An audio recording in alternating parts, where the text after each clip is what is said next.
til jeres første skoledag. Vi skal nu lave en leg, der hedder Engle og Dæmoner.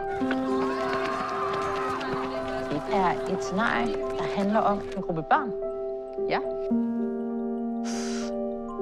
Som hver aften stikker af fra deres virkelige liv for at mødes omkring det her bog. Teenager og selvværd, de er bare sådan, de er ikke venner. Når jeg klæder mig ud, så kan jeg bedre tale med andre folk. Og fordi hvis det er, at de ikke kan lide mig, så er det rollen, jeg spiller, de ikke kan lide. For mig så betyder det her altså legit et nyt liv. Der skal være en mening med ting. Der skal også være en mening med mig.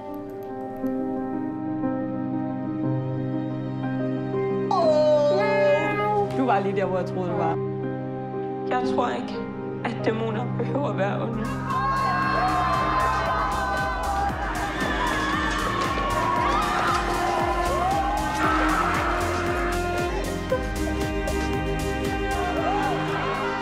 Østerskov er første gang, jeg har følt mig del af et fællesskab. Du skal tage et skridt ad gangen. Find nogen, der kan have din ryg.